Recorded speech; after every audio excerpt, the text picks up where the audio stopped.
we remember Ravilla, a distinguished alumnus of the American College, the rarest of rare artists, rarest of rare individual, adopted by members of the Aravind family. Mahima and Manu had come to terms with their disabilities with mutual support and unbelievable positivity. Manu had been a close friend of the SCILET team and a supporter of SCILET's creative writing program. SCILET is happy to dedicate today's event to the cherished memory and friendship of the Mahima-Manohar couple. Let us begin the day with a prayer song by Ms. Sarah Seven-Joseph, who has been part of many of SCILET's programs. Let us all stand. Mannadhi bodhamodu vinnadhi andam ni marinagi nadimudiyum ni madiyum ni raviyum ni punalum ni analum ni mandalamirandezhum ni pennum ni aanum ni palluyirukkuyirum ni piravum ni uruvamum ni Vedadi Vedam ni Padadi Kesham ni Petrathai Tandayum ni Ellamum onrana Ireivane ennalum Ellorkum arulvaye nalam yavum Ellamum onrana Ireivane ennalum Ellorkum arulvaye nalam yavum.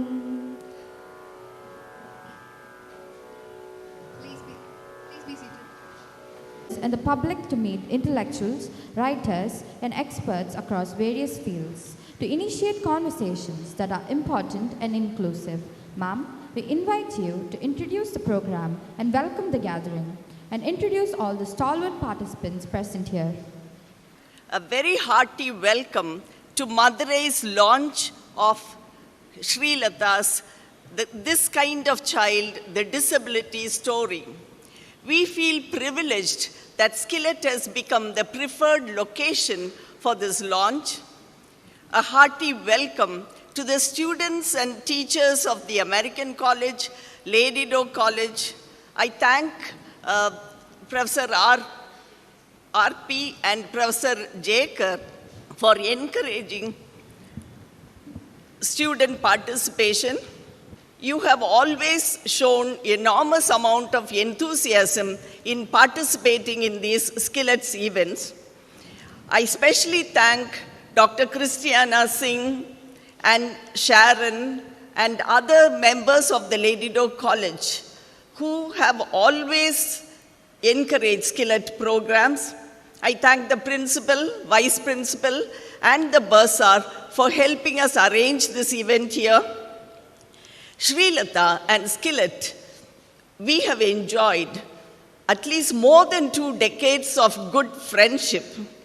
In the early 90s, Srilata had used the SCILET space and the SCILET's resources as a translator, editor, and an avid researcher. Then she became an invited contributor to our annual publication journal, Kavya Bharati. Professor Padmanabhan Nair and Paul Love, as editors, they have always trusted her critical acumen, and they used to entrust real important books for review with Srilata.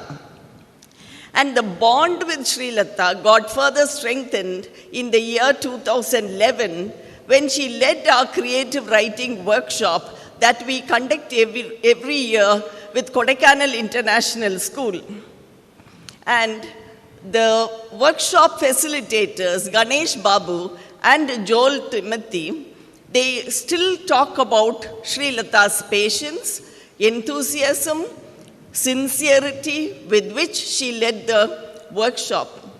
And she was lucky to have Paul Love as an enthusiastic student because that was the last year he could attend a workshop. Today's event is not just to celebrate the literary artist in Srilata. The focus is also on the resilient parent in Srilata, and also we want to call attention to the vital need of disability activism at different levels.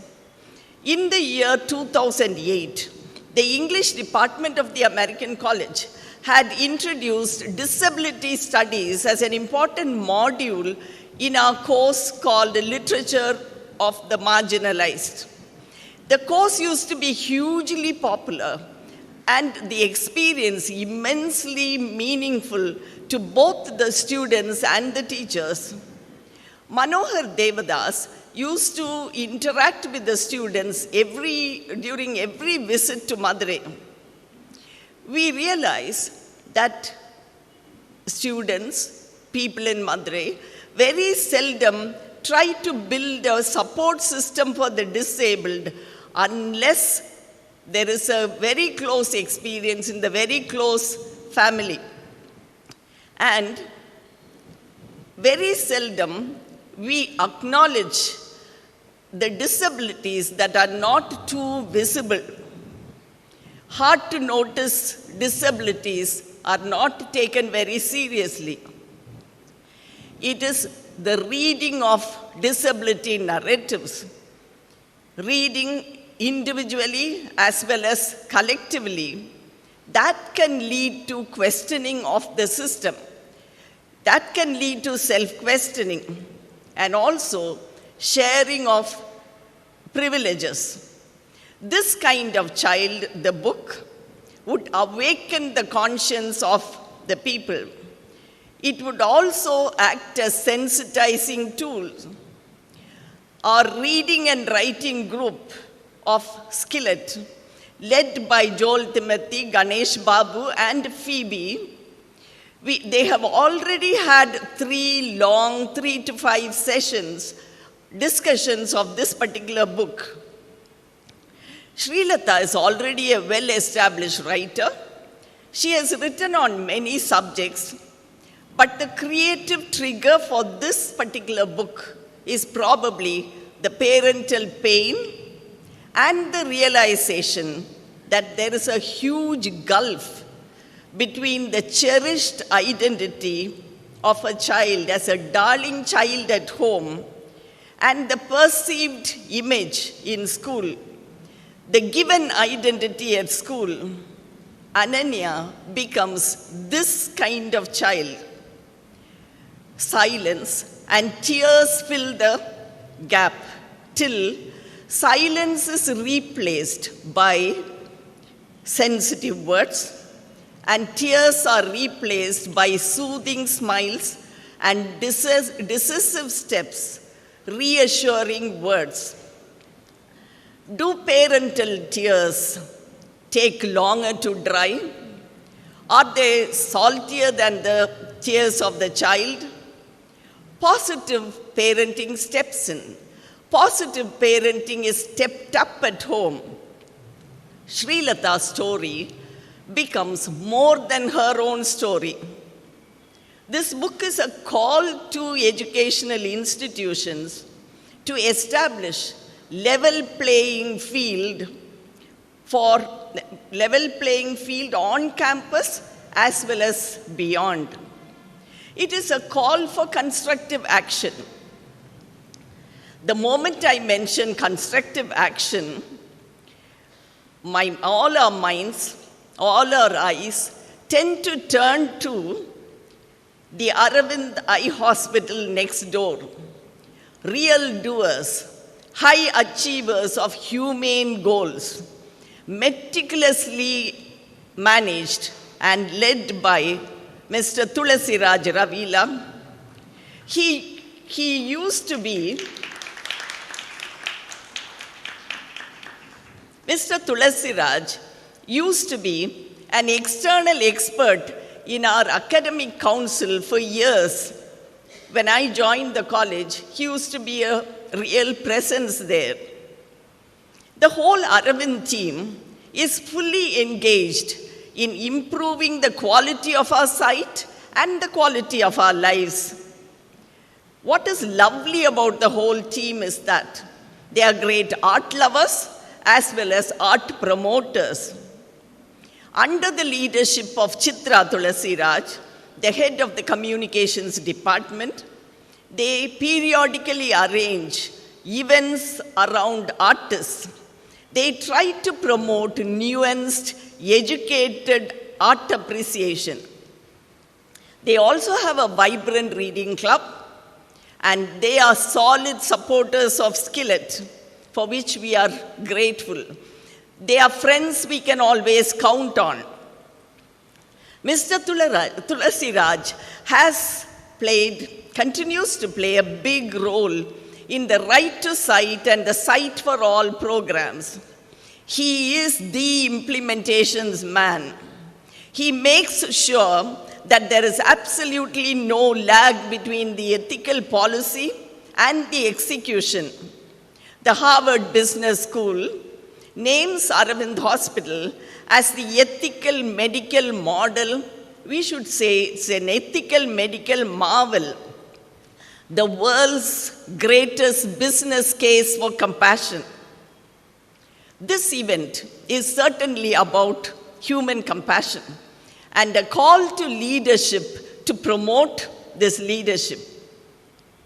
He is a recipient of a long, long list of awards, national and international, for management, for leadership, and for his publications. It is so humbling to see the way he beautifully and effectively plays the role as team player as well as team leader. Recently, I had the opportunity to know of his knowledge of and hands-on expertise in plumbing as well as carpentry. He is an admirable personality, and I bet Chitra and Vara and other family members would admit that he can be a very, very useful person to have around. Now, don't assume that compassion can sprout only from the Aravind tree or Aravind forest as it's called. Goodness can emanate from beyond Aravind premises. Pavitra Mehta, the author of Infinite Vision, the third gen Aravindonian, and Varalakshmi, they always remind us that there is so much human goodness around if you care to look. And Pavitra, through her Our Daily Good columns, she talks about that. And that goodness is something that we occasionally fail to notice. You have to just walk a little further from the towards Aravind plant from the Aravind Hospital. You will find this human kindness, a bountiful source of it, right there, constantly replenished in the Dr. SMS Neuro Clinic by the acclaimed neurologist, Dr. Meenakshi Sundaram and Dr. Bharati Sundar. The wife excels the husband, and the husband excels the wife in the art of giving. They offer kindness along with medicines in healthy doses. And counseling is offered. They are multilingualists, and they can offer counseling in at least 4 different languages, fluently, confidently, and compassionately. My generation in Madurai would swear that Dr. SMS's mother used to embody, exude, even demonstrate human empathy. So what you find in Dr. SMS is it's a wonderful blend of inherited goodness and cultivated goodness. And that activates the healing process. I know of only 2 people in my whole life who have turned down admission in BITS Pilani. One is Subramania Bharati, great-grandson of Subramania Bharatiya, the poet. RKBS, we call him. Rajkumar Bharati is one. And the other is Dr. Meenakshi Sundaram. But we are very happy with the career choice of both these men. Dr. Meenakshi Sundaram, thank you. And Dr. SMS found his perfect Meenakshi Bharati even in his student days. And Bangalore tried to lure them with lucrative opportunities, lush greenery, and cooler weather. But Dr. Bharati Sundar knew that Meenakshi resides in Madurai. And Madurai is home for Meenakshi. I have lost count of the number of students in whom they have instilled confidence. The quality consultation time with them is lesson in self-belief, lesson in positivity. I am told that they have made persistent migraines disappear. COVID anxieties vanish. They have made life manageable. The kind of toggle existence between online and offline modes of functioning in the students manageable for a whole batch of students who, for no fault of theirs, are labeled the COVID batch. Dr. SMS may be a gold medalist in every institution that he studied. MSS, MMC, SMS, is that college named after you, in Jaipur and in Nimmans. But the priceless award that you have received is the gratitude and love of the Maduraites.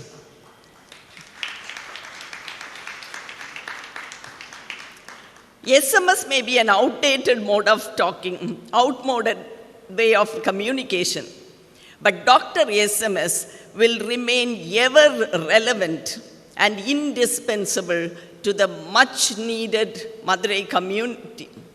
You have cycled your way into the hearts of the people, and you'll just remain there. When I scroll up and down the CVs of both these men, Mr. Thulasiraj and Dr. Meenakshi Sundaram, I am in awe of their professional achievement, but more importantly, of their people-centered work. Srilata and SCILET, we are very grateful that you have honored us with your presence here and have agreed to be the chief guests. I would like to introduce another person to you today, to the American College students particularly, Dr. Champion Devanayaga, the distinguished alumnus of the American College. He had made a mark in the American College as well as in the Indian Institute of Science. He has made a habit of excelling in whatever institution he goes to. He is right now the director of Comprehensive Cancer Center Structural Biology Shared Facility. In my opinion, he remained loyal to physics till he finished his doctoral program. Champion of champions, he found a way of integrating different divergent subjects. To my humanities training, I don't find there is a big connection. Biology seems to be the common denominator for me. Biophysics, biochemistry, cell biology, microbiology, cellular physiology, optometry, visual science, and pediatric dentistry. In my opinion, chemistry is what resides in Stauffer Hall. Physics is what resides in James Hall. And biology in Binghamton Hall. You're just amazing. I don't know what stunning act you did as an infant. As an infant, what stunning act you did for your parents to decide to christen you champion. But you have certainly lived up to your name, and I forgot to mention, he is also a guitarist and a flutist. But what gladdens my heart, what warms all our hearts, the way he champions the cause of the homeless people in the US. The determination with which he finds housing for the homeless children, large-heartedness and compassion, they seem to be the common denominator of all these great stalwarts present here. This book, This Kind of Child, published by Westland, was released in the Museum of Possibilities that Srilata may talk about. Madurai also opens up possibilities for inclusivity. If after reading this book, after attending this event, if all of us can take just one step forward, one step closer in accepting differences, this meeting would have served its purpose. Thank you very much for attending this program. A hearty welcome to all of you.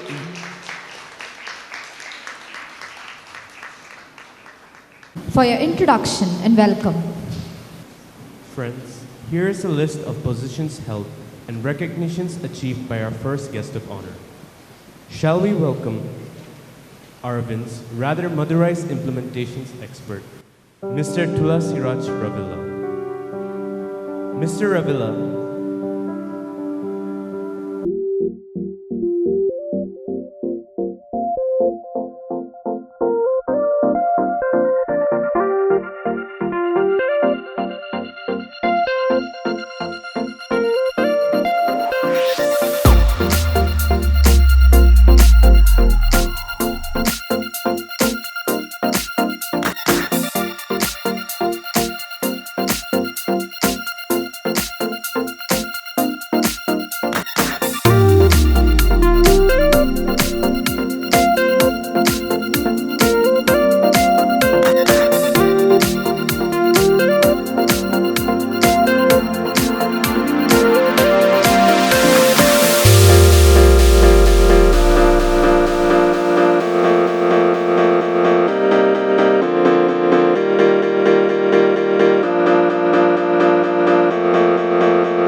positive transformations in our society. A recipient of many awards, he is a much valued leader. We are honored to have you here with us, sir. We have been looking at the world of disabilities through a keyhole. Mr. Ravilla is here to change our perspectives and open the door wider. Thank you very much for this honor and the kind words of introduction. I don't know if I'm the right person to talk about disability activism. We do some work, certainly in Aravind, in this field.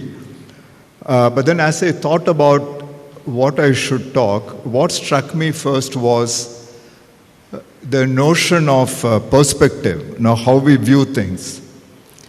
So I'll digress a bit. I see a lot of young people here, so this may be interesting because how we think and how we react depends a lot on how we perceive things. So let me illustrate this with a small digression of an anecdote that a famous thinker, Stephen Covey, talks about in his book on 7 Habits. He makes us visualize a scenario. I think we can all think about an electric train which is running in the off-peak time with not very crowded. There are a few passengers sitting in, and then a family gets in, a black father with 3 children who are very young, 2, 4, 7, like that. And after they get in, the father kind of sits down in a very pensive mood, and these children are running around creating ruckus, yelling, shouting, and pulling at somebody's newspaper. And the father seems completely unconcerned. So after a few stations, this continued, and one of the passengers just could not tolerate it. So he goes to the father and says, "What kind of a father are you? Can't you take care of these children? We're all co-passengers. You seem to have no concern." So this perspective came from one way of looking at things.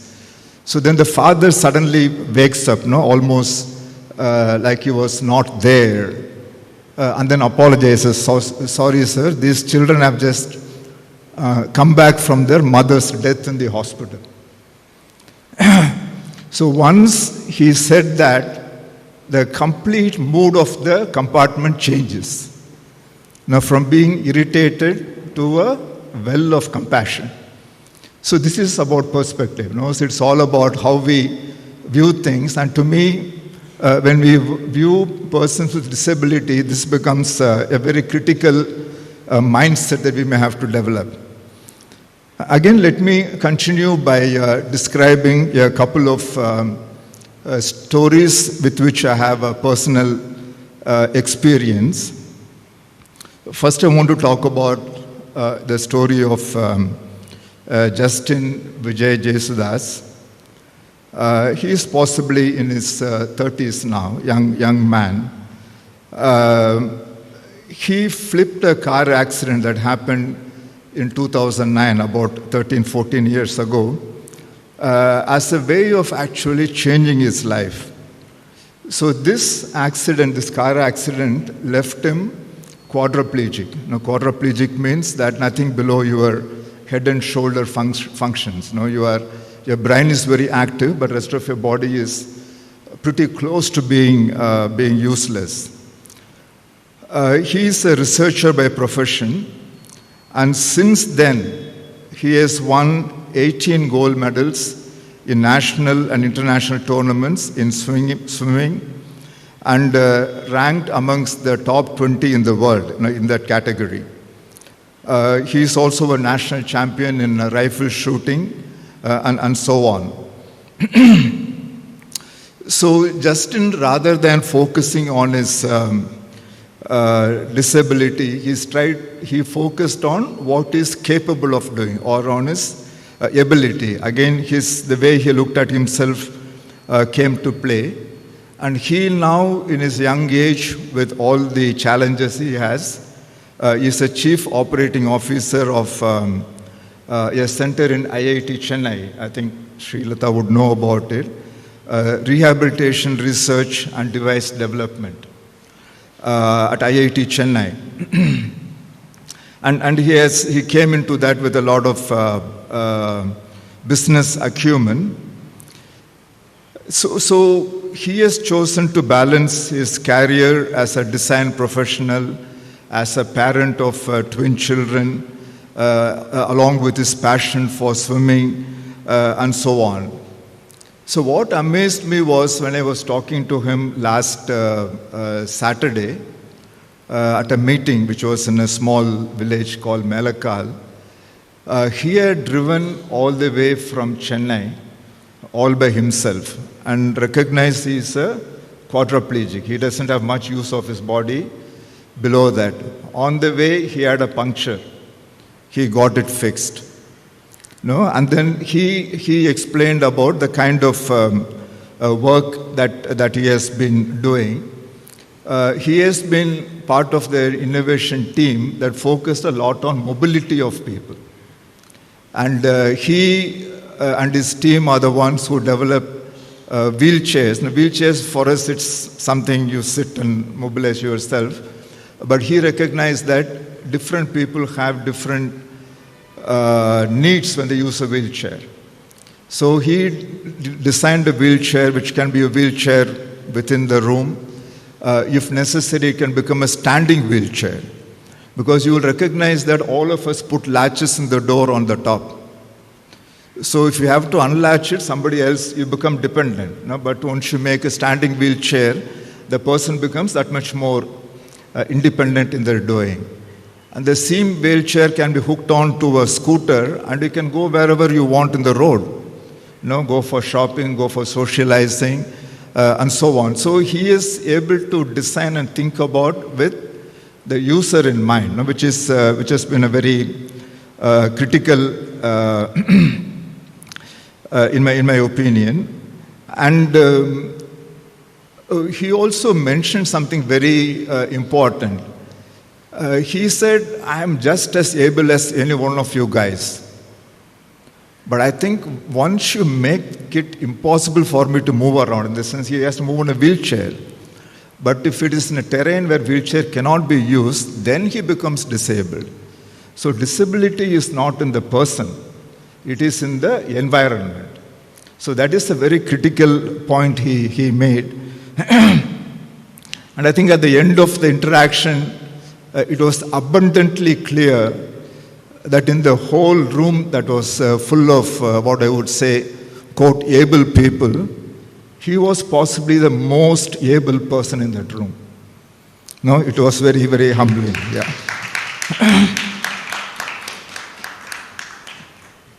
Similarly, I want to recount the story of somebody who's familiar. I would say some of you, but looking in the audience may not be all the people, are Mahima and Manohar Devadas. Mano is an alumnus of this famous institution. They are probably the most remarkable and inspiring couple that we have ever met. I'll give just one facet of them. Because of their disability, I don't think Mahima did any work that resulted in income, because she was homebound, wheelchair-bound, and Mano was practically blind. And when we started knowing them, there was no source of income for them, but they had their own house that came through an ancestral listing. So they had a lot of need for money. If two people are disabled in a house, how expensive it can be to support themselves, the number of servants and things like that. So money was very important for them. So that is the background. But then what they decided was that every year they would produce greeting cards. Mano was a fabulous artist. And then they would come up with a few very attractive greeting cards for Christmas, New Year, and they would sell them. And they would sell like hotcakes, literally in tens of thousands. And whatever profits they made out of it, and there was no overheads. They were the production designers, production people, salespeople, accounting, everything. So zero overheads. The only cost was that of printing those cards. And the entire surplus, rather than keeping it for themselves, they would give it away to charities, to non-profits like Shankar Nethralaya and later to Aravind Hospital.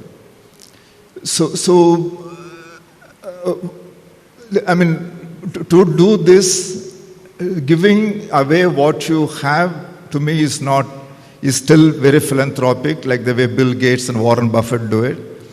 But giving away something that you desperately want is, to me, the height of philanthropy. So these people actually show us a very, very different side of not being able in a very linear way of thinking. Yeah? So I wanted to leave that with you. Now moving on, when we come to definition of disability, today they categorize a person as disabled following some clinical definitions, largely. Usually it would be definitions wherein the medical fraternity or the medical knowledge today cannot, quote, make them normal or make their disability go away. Somebody cannot hear, now they can hear. Somebody cannot see, or somebody has dyslexia, that goes away. No, today the medicine is not there to be able to do that, so they are categorized as disabled. And again, the focus tends to be on what they cannot do. No, that is how disability is defined. But of course, one needs some definition. And as per that definition, they say that in India, 2.21% of the people are disabled. No, which translates, given our population, to a little more than 3 crore people. And that is the extent of disability. Being disabled also, and if they are not brought into the mainstream, also means that the country is losing a lot of productivity on account of this. So the estimate for that is the disability, due to disability, like India loses about 4 to 5% of the GDP, which accounts to about 160 billion US dollars, not small change, very significant amount. And the amount of effort that goes in is probably a very, very, very small fraction of maybe a percentage. So in terms of what are we doing about this? Now today there is a lot of work that happens not just in Madurai, but in pretty much all over the world. There are rehabilitation centers that address. These centers also tend to build upon their area of competence. So they tend to be a bit siloed and compartmentalized. So we have centers that deal with mental illness. We have the famous Dr. CRS, Ramasubramaniam, and their centers, Ahana, where they have a pretty inclusive model, catering to the rich as well as those who can't. And there are centers that deal with development disorders in children, learning disorders and attention disorders. We have Rani Chakravarti who does that. There are centers for autism, for cerebral palsy. Umasha does phenomenal work. We at Aravind do a lot of work on vision impairment and blindness. And again, supported quite a bit by Manohar Devadas. When Mahima passed away, he founded an endowment within Aravind called as Mahima Devadas Endowment Fund, and gave substantial money actually by selling one of the properties that he had to form the corpus, and that's helping a lot of people. And we have the Indian Association for the Blind. Similarly, for the hearing impaired, we have other help. In the hearing impaired, I want to also give one example. Within Aravind, we are not big employers of persons with disability, but we have a decent number. And there is one person called as Purna Chandran, whom I personally employed, I don't know, maybe more than 30 years ago when we wanted to set up an instruments maintenance department. And then since we set the department, we've had the benefit of ensuring that within Aravind, there was almost no equipment that was not functioning. Everything used to be functioning very well. Then we thought this is something which should go to the rest of the eye care industry. So we started a training program. And then this person, he's both deaf and mute, so he cannot talk as well. But without exception, in every course, he will be rated as the best instructor. And he has actually traveled the world. Now, because this course became so popular, then we started getting requests from Malawi, Mozambique, Tanzania, name any country in Africa, Asia, or in the Caribbean islands. So he would always be the most sought-after instructor to be sent. So now again demonstrating that there is a different perspective to this. So then we have also livelihood centers. These are agencies which try to provide livelihood for these people. They have certain challenges, but then finding them employment, making them employable. There are many, many agencies that are there, including Ramesh, who's sitting here. He is heading that. Technology is playing a huge, huge role, especially now with the digital technology. There are huge advances being made. Things like, say, smart vision glasses. Person who is blind or with very limited vision can wear something like what I am wearing, which has got camera, some intelligence built in, and then that will be able to say, Pramila is sitting in front of you. It will say that Pramila looks very thoughtful, or she's smiling, It will guide you to where you go, or if you pick up a can of some food item, it will tell you what it is, what it contains, what's the calorie. It will say a lot more things than a normal person will be able to do. So all this is technology advances that are happening. I talked about IIT and what they are doing. One group in Bangalore that got in touch with us makes something called as exoskeleton. These are for people who are quadriplegic, for them to be able to walk. They wear a suit and then they can, very expensive, but I think it is for those kind of people. So and the list kind of goes on and on. And there's also many agencies which go beyond just making them take care of their day-to-day life or be able to do something useful for earning into sports, Para-Olympics. There's this agency called as Ahmad for Performing Arts, and I witnessed one of those dance dramas done with wheelchair. Phenomenal. Actually, one of the best performances I've seen of dancing. All of them doing it in wheelchair. Incredible amount of work. So all of this is going on, and the government on its part is also coming up with policies relating to education, employment, and some benefits, concessions, all of that. So there's a lot going on in this space of helping persons with some form of disability. At one level, this is an expression of a deep level of empathy, by the innovators, and we certainly need more of this happening. Yet, if you think about it, this focus is largely on the person with the disability, and trying to make them become self-reliant in terms of bridging or addressing whatever disabilities that they may have. But I feel that there is more to this puzzle. So let me talk a little bit about the unfinished work, which is part of my talk's title. So working, there are so many things to be done. I think the author, Srilata, will also talk about it. So one of it is working on this general perspective and attitudes towards person with disability. Because the minute people like us who are quote normal, when we meet a person with some form of disability, our mind unconsciously goes to what they cannot do.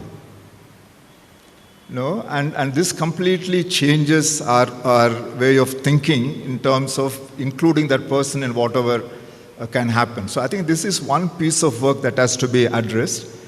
And breaking all the myth around the ability of the person with disability, that they will take too much leave, they can't be dependent upon it, they won't work hard. There are so many myths around it, that has to be taken head on. And I'm a little bit ashamed to say that only very recently I heard this word accommodation in the context of people with disability. And that happened actually when I was requested to review a book and write one of those promotional blurbs by a person called as John Samuel, who's been hugely successful but a blind person. So he wrote this book about his journey to becoming a successful individual, where he employs hundreds of people, and works. That's when I came up with the word accommodation. Then I looked up in the dictionary and got a little more enlightened. Let me clarify this. Now, just think about this meeting. Imagine there was no staircase to this floor, either in the front or in the back. How many of us will be in this meeting today, in this wonderful heritage hall? How many of us can climb those pillars or trees and jump into this? So we are all here because we were accommodated to be here. Correct? So this is what accommodation really means. Just think about it. So similarly, people with certain challenges also require what is called as accommodation. No, that is something we'll have to work on. There is a recognition of it, but then I think we'll need to do a lot of work on the other side of the equation. Now, we've worked a lot with people with disability. Now we've got to work with people with so-called ability, to recognize this, to be able to make sure that they're able to create accessibility, something very simple. Again, we at Aravind are very guilty of it. Till about maybe 7-10 years back, we were not sensitive. But then once we recognized this, somebody made us recognize it. I'm just wanting that more and more of this happen. So then we had sent someone to be trained in access audit. Then she came back and audited all our buildings. Then we made changes in many of the buildings to create that access to all people, including toilets, including examination rooms. Now, in every place, there will be at least one room which will be stretcher or wheelchair friendly. Otherwise, it used to be very awkward. When a patient, they'll try pushing the patient into the room, it won't go in. Now that whole process is set up. Sometimes these people require assistive technologies, screen readers and so on. And some of them may require flexibility. For us, the world is so predictable. But for a person with disability, finding the right bus, getting onto the bus, it may not be as quick and as simple and as efficient as it can be for us. So some consideration on flexibility, on communication, and changing some physical limitations. So there are a whole lot of things which can make this person more productive. So by providing these accommodations and creating an inclusive workspace, persons with disabilities can be a lot more productive and successful in their jobs. They can be certainly better than us, as some of the examples have shown. So in conclusion, people like Mahima, Mano, and Justin are truly extraordinary people by any standards. And these people, mind you, cannot be stopped. Their will cannot be stopped by force of the circumstances. They will figure out a way of doing it. And such people are few even amongst so-called able people. So we cannot take pride in just praising them because they have done it in spite of us. So we'll need to be more concerned about the ordinary people. And this book, This Kind of a Child by Srilata, is an important effort towards this because it brings in the voices of many, and I think a lot of it will be around the notion of accommodation.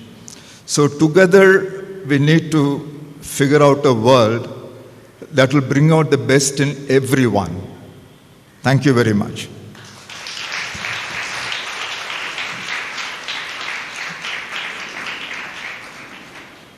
Thank you, sir, for creating much needed awareness. Your work in this field and your talk today has made us realize that disability is a matter of perception and it is not a personality marker.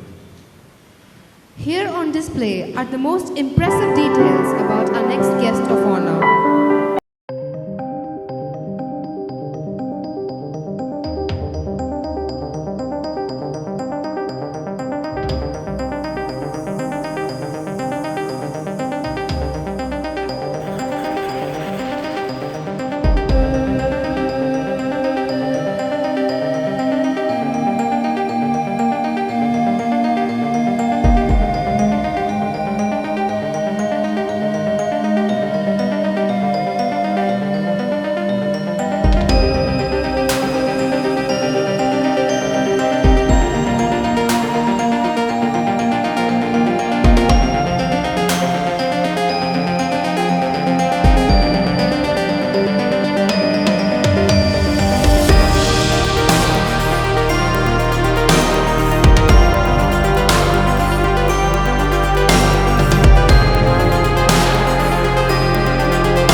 is a leading neurologist who has touched several lives with his expertise and benevolence. He is a trusted counselor, an eminent professor, and an expert consultant. We invite you, sir, to share your thoughts on the book. Thank you. At the outset, my sincere thanks to Madam Dr. Pramila Paul, Madam, for allowing me to review this book with my abysmal literary experience. Needless to say, this is my first experience, and for sure this is my last. The only books I ever read beyond, the English books, beyond that were part of my curriculum, are all fiction novels. Robert Ludlum, Archer, Sidney Sheldon. If you call them literature forever, that's the only literature books I have read. Very few other than this wouldn't cross a single digit. So the book titled This Kind of Child, the disability story that has been penned by Dr. Srilata, is a very special book because it is about special children. And let me delve deeper and tease it out chapter by chapter. The first thing is, I like the way the book has been organized. Madam, I have to confess here, as you said, Dr. Bharti has trained me. So if there are mistakes, it goes to her. Credit stays with me. I'm sure I'll allow that. So at the very beginning, the author teaches us how to address these children. I found it very appealing because some of these aspects have been ingrained in us during our medical schooling. We are expected to present cases to our teachers during the rounds, and we used to start off by saying, the 65-year-old diabetic hypertensive gentleman. Our teacher would cut it and say, kindly avoid saying such things. Always refer to them as a 65-year-old gentleman with diabetes and hypertension. And avoid saying this schizophrenic, psychotic individual has come to our ward with restlessness. Please don't say that. That is really being very unjust to them. This gentleman who has been afflicted with psychosis, with schizophrenia presents with. And that's much better way of saying. And the author emphasizes upon this aspect even at the level of preface, even before the book is taken to. And I like it. The next feature which I would like to point out here is a reference to the term abnormality. When you call something abnormal, is it because it did not fit into the schema of what is defined normal by you and me? After all, who are we to decide what is normal, you tell me? A very profound question. And then about these children, as part of corporate social responsibility from our hospital, we need to participate in several public education programs. When we address a gathering, there would be questions from the public. Let me just take a sample of it.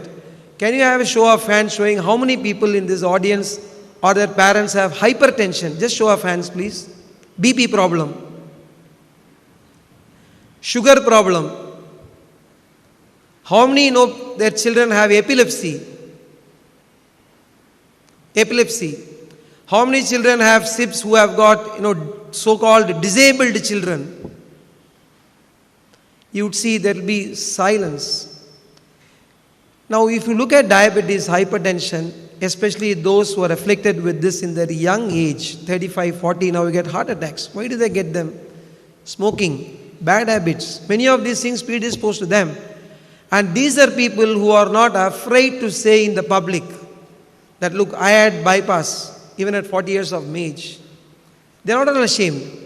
But people are very ashamed to tell that they have epilepsy. They wouldn't say that.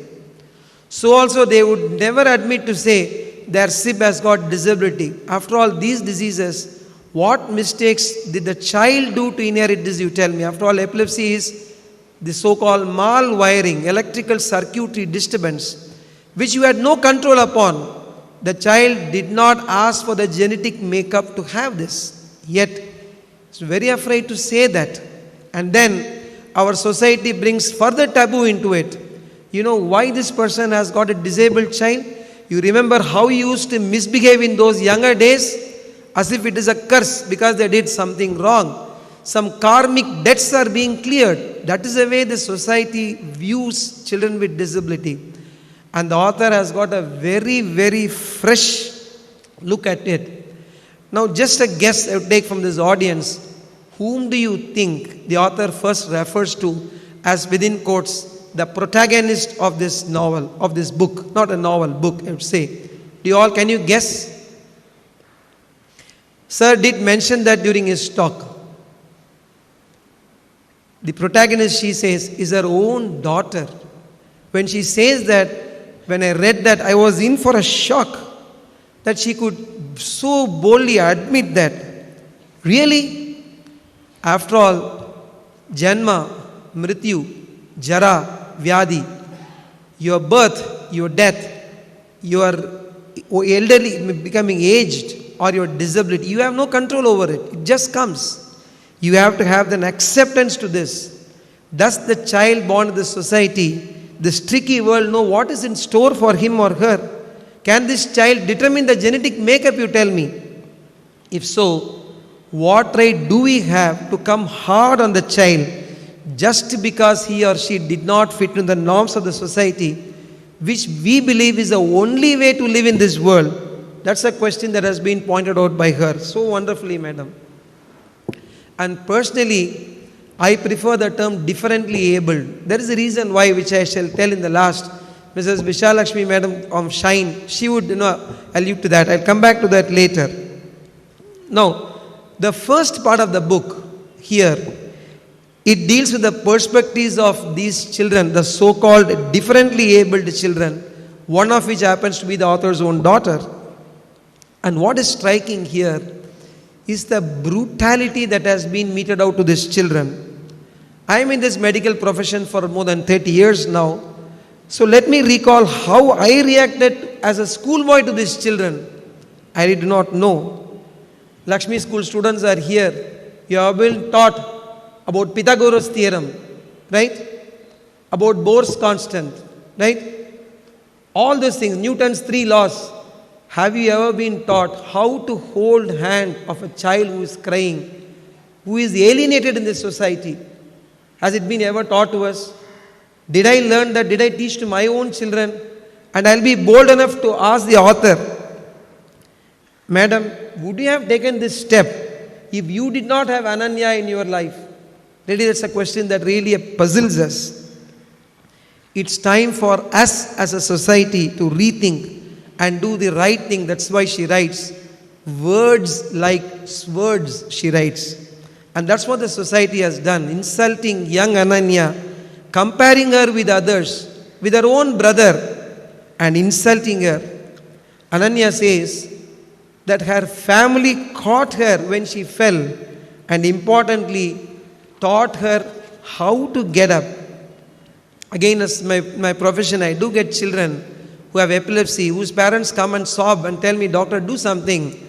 I don't want my child to have any difficulties. I have gone through hardship. So does the father. I work day in and day out, only to see that my child should not face any difficulties. And I tell them without hesitation, to bring up a child without facing any difficulty is the cruelest thing ever you can do to your child.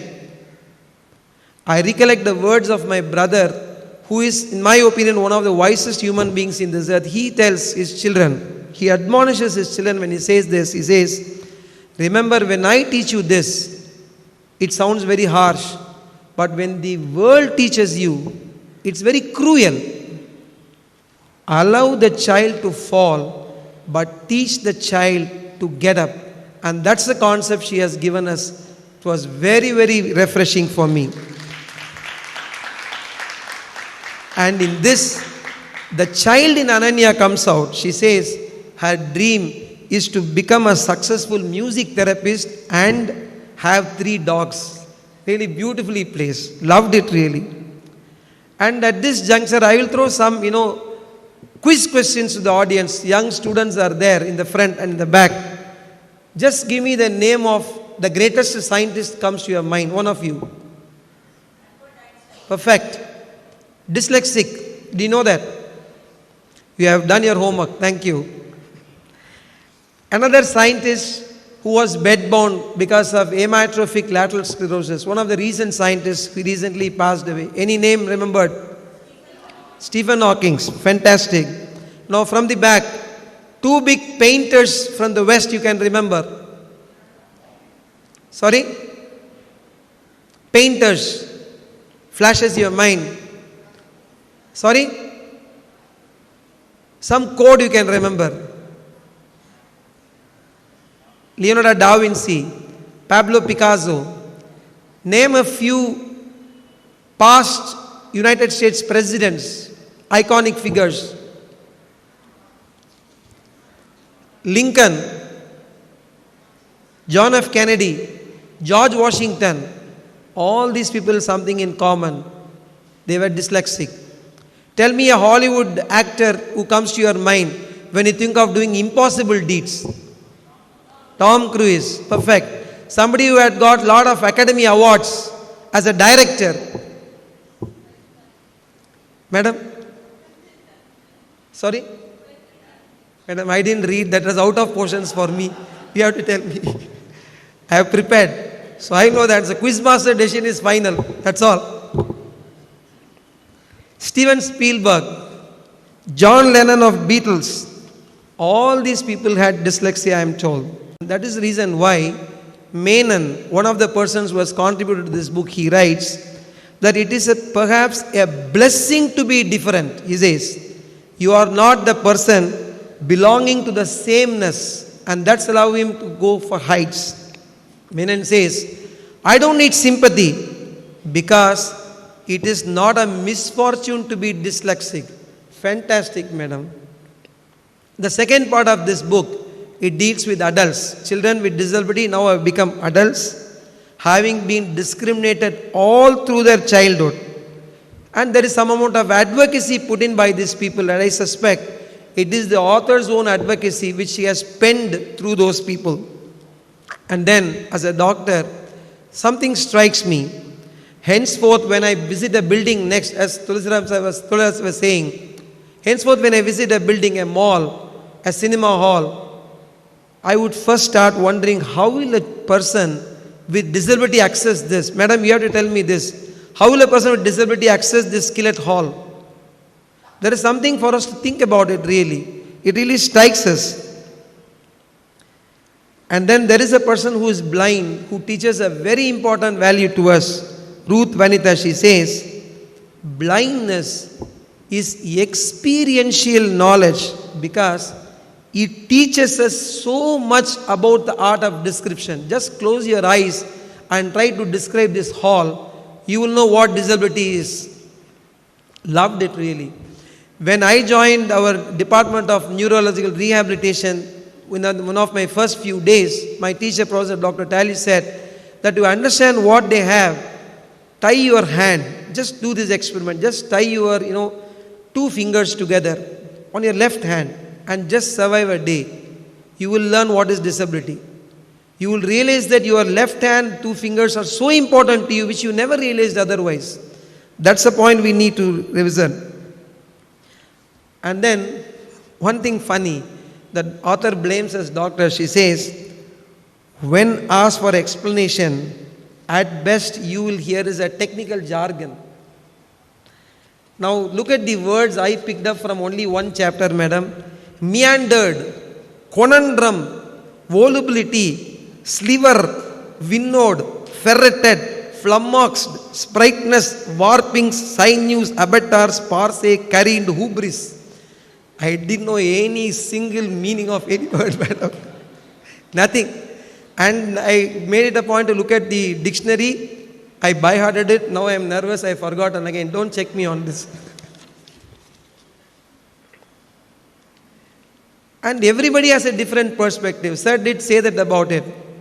That's the reason when an incident happens, there are 5 angles to an incident. Your version, my version, independent observer's version, the truth, and what really happened. These are the 5 aspects to any thing which has happened.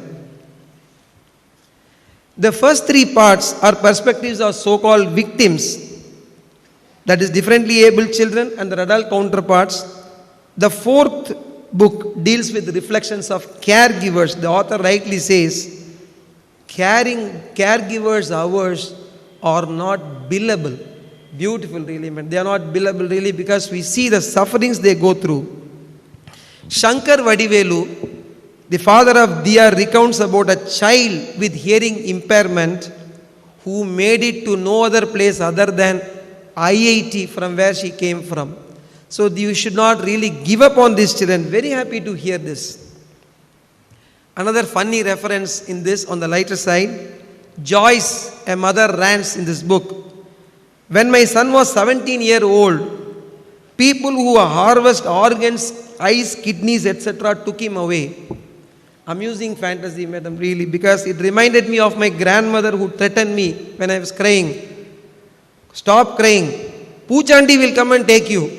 That's the same thing I thought here. A very similar thought. And then there is Wahida, mother of Shamima, is scared of her husband. The husband advises her to just kill the child with disability and put an end to their woes. That's the amount of social disease I think we are living with, really. Tough times. There is an excellent thing which is brought about by a parent, Nimi. She tells about her son Aditya. She says that I learned from him that a child loves you back unconditionally. A pure sort of love. She also later on says that we should teach these children basic life skills first and academics and other extracurricular things. They all come only much later. Beautiful, really. And I believe this is true for every child who comes to this world. And there is Zach, a boy, a child who is diagnosed with autism. He brings to the attention of his mother, Kelly Gavin, so many wonders of nature. The country roads, the green grass, the green barn. How many of you noticed the beautiful trees as you came into the American college, you tell me? But Zach would have noticed every bit of it and would have recounted to his mother. That's the power they have. And his mother says, I learnt a lot by walking with my son. Not that she is teaching him, because he is differently able. Wonderful. And in this section, the author has kept one of the best chapters of this book, penned none other by herself. And here initially the author's frustration comes out naturally, because she says, home was the only school that would take my daughter. The child struggles because of dyslexia. Teachers are not understanding. And she says, the butterfly self vanishes and heavy grey dullness settles over the child. Poetic, really. And then I learned one of the most wonderful definitions which has not been presented in any medical textbooks. He says, dyslexia, a mismatch between my daughter's intellectual abilities and their ability to process text.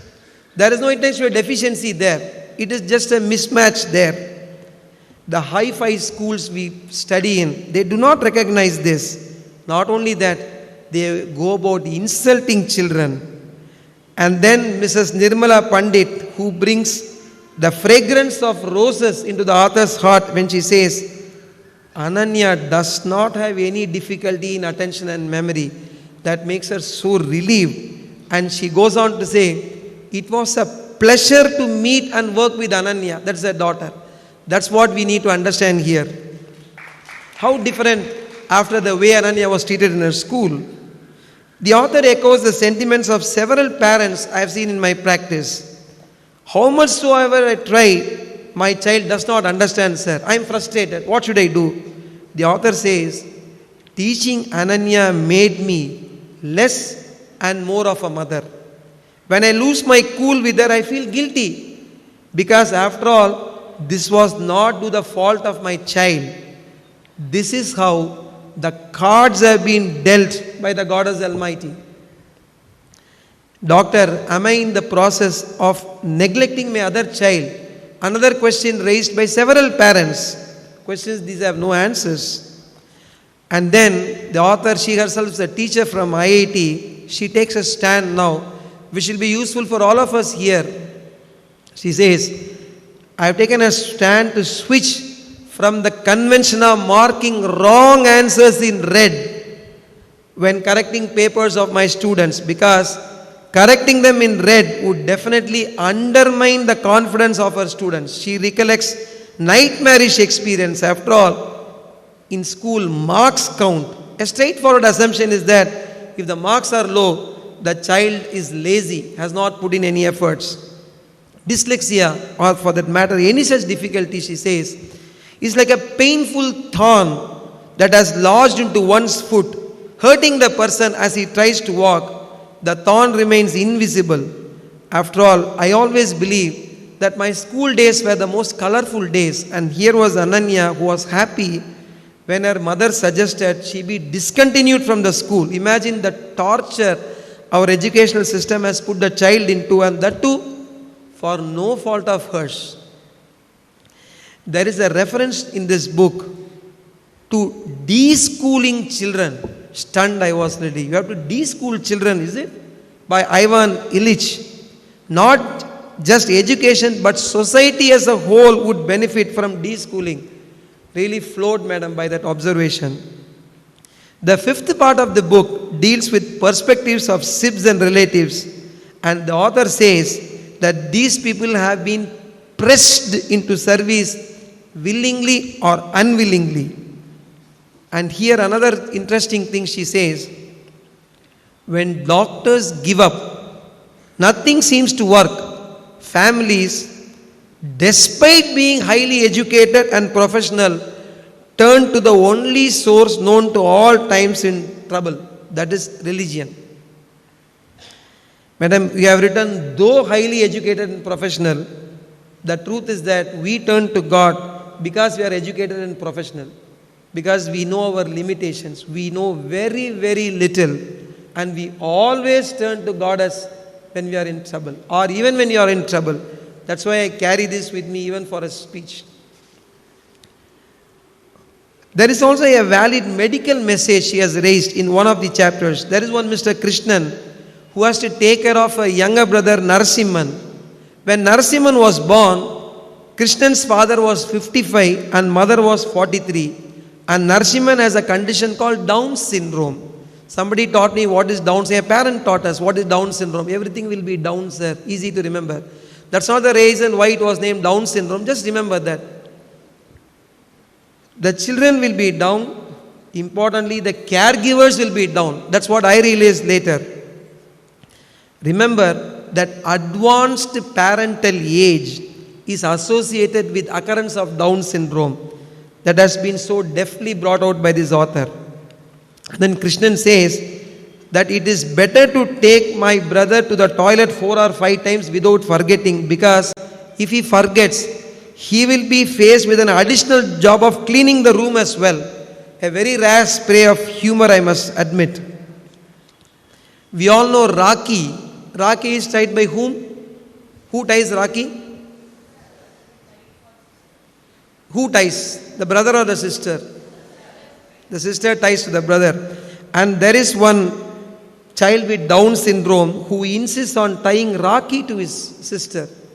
And that's a kind of innocence. Innocence at its best. There is Chetana. There is a brother of her called Tarak. Chetana puts forward a fantastic perspective. Tarak has autism. Chetana says, if Tarak had not entered their lives would have been just ordinary people like everyone else. But now, a purpose has been found for the very existence. She does not want any sympathy for her child. Aniruddha, the brother of Ananya, goes on to say, a school should be a place where children should be happy to go, and not a place where they should be happy to get away from. And during the formative years, Anirudh says one should learn the basic sense of humanity. I wonder if it is ever taught in our schools. We used to have those wonderful moral classes, but now we have only special schools, special classes for integrating them from 6th standard into how to crack IIT. This was a session I attended, 6th standard children. I do not know what is the purpose behind this. And whenever I see a person with disability, difficulty in walking, neurological, orthopedic, I would feel pity. I would take some extra step to offer my help. But Karthik Satyanarayana talks about her dad in one of her chapters, which entirely changed my perspective. She says, my God, a person may not be able to walk. Such people deserve affection and not pity. Karthika says, people without disabilities view people with disabilities as disabilities. Look at those words. They fail to see the person in front of them. A very beautiful sentence. Crippled leg does not make my dad any less of a dad. Really wonderful. And help that comes in place of sympathy is about the person extending the help and how they feel good about it. Whereas help that comes from empathy is about a person who needs the help, because it is the latter that keeps the intact the dignity and independence of the person with disability. Book 6 talks about perspectives of those who teach and offer support services. Maybe in a couple of minutes I will stop. I'll quickly go through this. And there is a special educator who is repulsive to the word that disability, because the word disability itself is disabling. And then in our medical schooling we used to say, this is a very precious child, because the only surviving child for the parents. Can anyone tell which child is not precious? Every child is precious. And then the instructor laments about teachers who publicly shame children without realizing what the children are going through. Teachers call these children lazy. And then she also says that we raise children in a manner they believe they are superior because they do not need academic support in their early age. But there is no shame for these children to go to tuition centers, coaching centers at a later age, which is considered superior. But academic support at the earlier age is not superior. And that lady is a poet herself. She writes haiku. And then she says, if she had to choose between a child with specific learning disability and one without whom should we choose? She says, you should choose one who is as fun, witty, interesting, quirky and sensitive as my daughter. Whether she has disability or dyslexia doesn't matter. And there is a point to be made that dyslexia is missed in the society, because everyone is given a pass up to 8th standard and the children are diagnosed with this condition very late.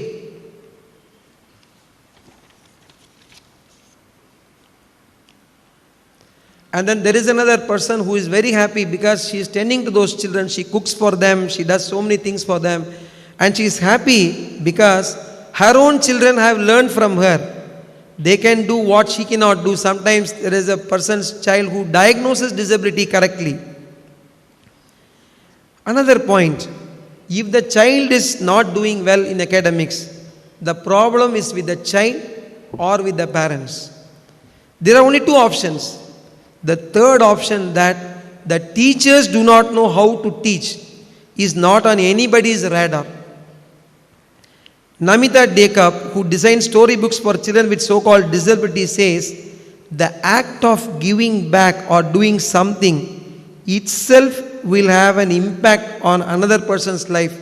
That itself will be healing. Poonam Nadarajan, a parent of child with high support needs, says that she and her husband were grateful that her son Ishwar chose them as parents, which is the reason why they could travel a journey which has been very fulfilling. She says, marks, examinations, all are futile. And the last part of book 7, the series, I have to be honest, I didn't like that section, madam, because that is the only place I feel in this extremely holy book, a book I would recommend to all my colleagues. It is the only place where swear words appear. And I make it a point to appeal to Dr. Srilata to remove these words from this book now itself or in any future editions, because these words do not fit into this book. and chapters are beautifully organized except for one chapter which was quite long. All other chapters can be read with very easy pace. And what makes this book very colorful is that it is not just the perspective of one author. She has brought in the perspectives of several people, children with disability, caregivers, teachers, siblings, and so on and so forth. A very satisfying experience. Thank you really for this, madam, because I would have otherwise never read this, and now I am here to recommend this book to my colleagues. I am going to purchase 10 books, going to give it to my colleagues, psychiatrists, neurologists, pediatricians. They will be greatly benefited because of this. Special children need special care. Unfortunately, in this ultra-fast world, people hardly find time for children. We have not taught our children to be compassionate. At least let us teach our children not to rush in a line between these children as if we are in a race. And this book will make us think for a minute the next time we face this situation. And I have to just recollect one small story before I end here. Mrs. Visalakshi here will know this.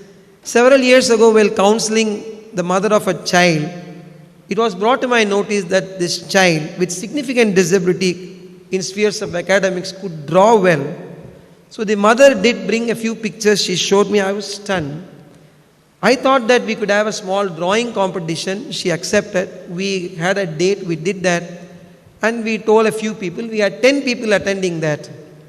But then, the next few months, I had to face the wrath of several mothers who said, why you did not invite us? Why you did not tell us?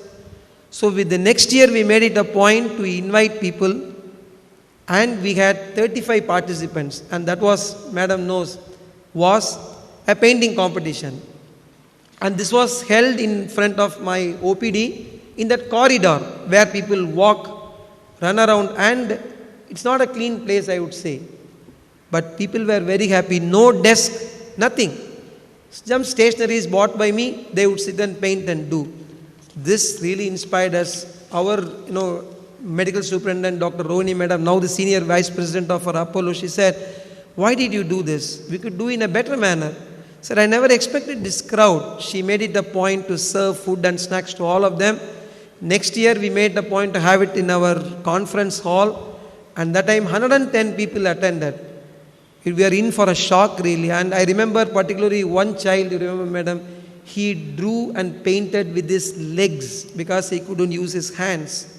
It was iconic for us because we made a calendar for that. With those pictures, we made a calendar. And very happy to share with you that that calendar became iconic for Apollo. It was taken all over the country. It was in the table of all doctors. And that encouraged us further. And they all decided, Visalakshi, Amir Hussain, and Maithili Madam, Andavar, Mr. Vetti, all of them decided we should go to a higher level now. And they said, we'll have a competition for these children, inclusive of other games also. And we did it in our car park next year. Some 250 people came. And then we could not accommodate in our car park. Madam Premlata of Mahatma School, she offered help. She gave her ground. And not only that, she said, her children will be volunteers. And the next year we had 450 people. Bharat Krishna Shankar Anna, he gave us help from Aparajita. And next time it was 650 people. Now we have an inter-school competition with a rolling shield for this within courts special children, because these children were never accommodated in the sports activities of so-called regular schools. Now we have a rolling shield. One of them got the rolling shield. Dr. Visalakshmi knows that. So it's a very thing for, and the reason why I said we don't call them disabled is because we have named our meet as not disabled but different prodigies meet. We call them different. This DPM, they have made it an effort to register that now it's going to be a big event. We got sponsorship from Sun Pharma, I should recollect, from being organized by the local team. Now big wigs come from Chennai, Delhi and Bombay for this visit. And there is no advertisement. There is no paperwork, no invitations, nothing. Mr. Ram Subbu of Denamala has been kind enough to make some pictures for that and put it in the newspaper, and that's it. No advertisements, no invitations, and it has been running very successfully. Now we are planning to restart this year because COVID really took 2 years away from us, and I extend a warm welcome to all of you, including Dr. Srilata, to be part of our program. we are very passionate about it, and I thank you, madam, for having me, giving me this opportunity to be here. And before I conclude, I would like to inform Dr. Srilata one important thing. My English is completely broken. You would have seen so much, so I prepared, but still it goes away. I write in Tamil, and you have inspired me to write something in Tamil. And if you steal from one book, they told me it is plagiarism. You steal from many books, it is research.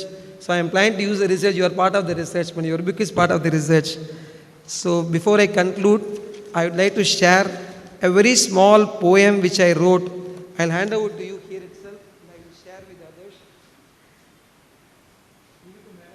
others. So I'll just read this poem. Mutkal taitha kalgal polum முனைந்து முன்னே நடக்கின்றேன். Can just take the meaning. அற்புதம் இந்த வாழ்க்கை, அடுத்து அடுத்த காட்சிகள் கடக்கின்றேன். முட்கள் தைத்த கால்கள் முன்னே நடக்கின்றேன். வேதனையோடும் வலிகள் சேர்ந்திட வேகக் குறைவால் திகைக்கின்றேன். சோதனை கண்டும் சாட்டை எடுத்து சுழலும் உலகால் பதைக்கின்றேன். நோவாயிருந்து நோன்பிருந்தாலும் நொண்டிக்கு என்றும் நாதி இல்லை. பூவாயிருந்தும் வாசமின்றேன், பூஜைக்கு ஒரு நாள் போனதில்லை. குறையாய் படைத்த அவனை விடுத்து குற்றம் என்மேல் சொல்லுவதேன். சிறையாய் போகும் வாழ்க்கை இதிலே சீற்றம் என்மேல் கொள்ளுவதேன். ஊனம் என்றன் காலில் மட்டும் உள்ளம் இனியும் குனிவதில்லை. வானம்பாடி பறவை நான், இனி வாழ்வில் குறை ஒன்று அறிவதில்லை. Thank you very much for the opportunity. Thank you, sir, for your valuable insights about the book. Sir, we request you to stay on stage for the book release. Now is the time for book release. We invite Dr. Srilata, Dr. Pramila Paul, Thulasiraj and Chitra Ravilla to come up on stage, please. We request Dr. Christiana Singh, Principal and Secretary of Ladlo College, to come up on stage, please.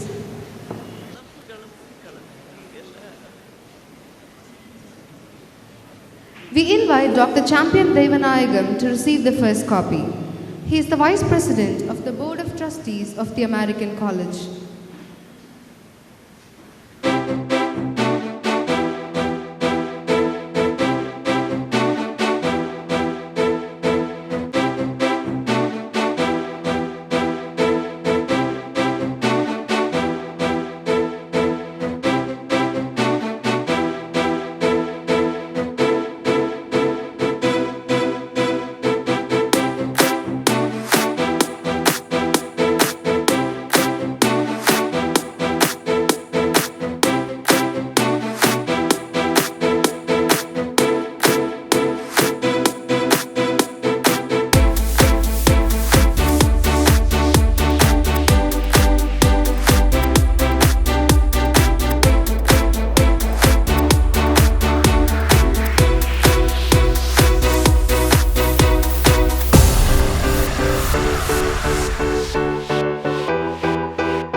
Dr. Christiana Singh, the Principal and Secretary of Lady Doak College, will receive a copy on behalf of the Madurai academic community.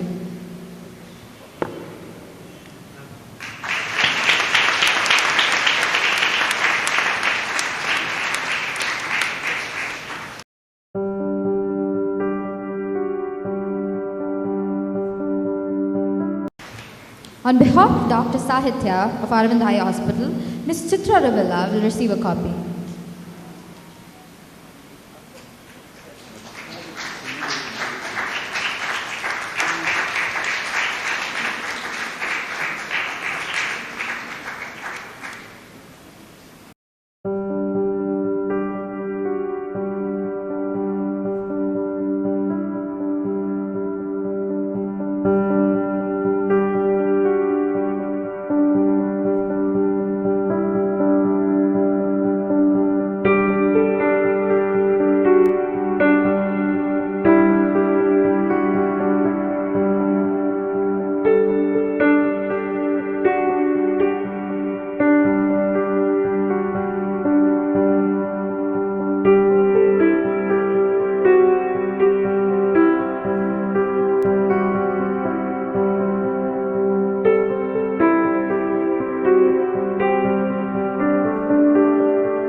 Mr. Ramesh Duraikannan, founder and director of PATH, will receive a copy of the book.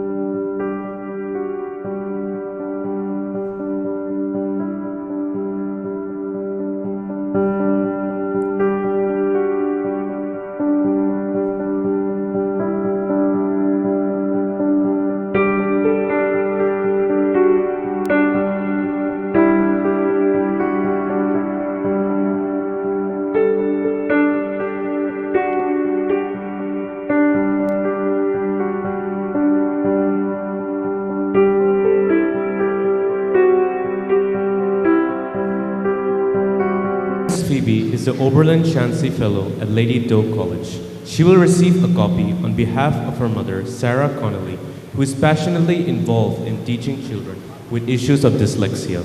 She is an amazing woman who departs from the usual patented methods of teaching dyslexic students and designs her own approach specifically tailored for each individual student.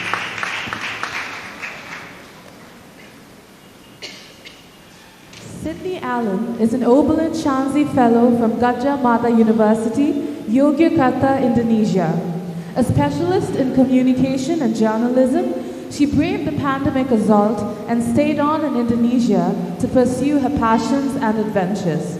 She will be receiving a copy of the book as well.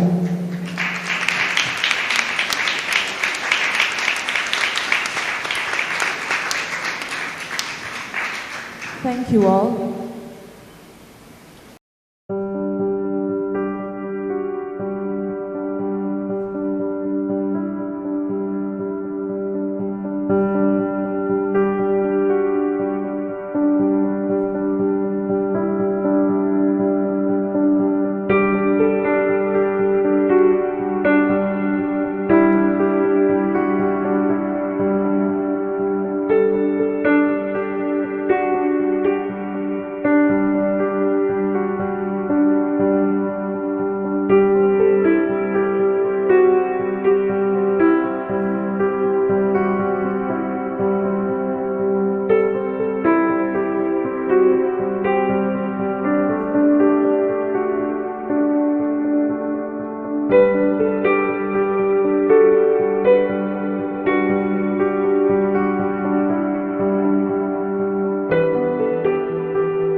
Able does not mean enabled. Disabled does not mean less abled. Dr. K. Srilata's book strives to sensitize people on disability issues. She's the daughter of Miss Vatsala, who's a renowned Tamil writer. Today, we have witnessed a book launch that will help people understand disabilities and accept that it is okay to not be okay. We would love to hear your experience as an author of the book and your response to the program, ma'am.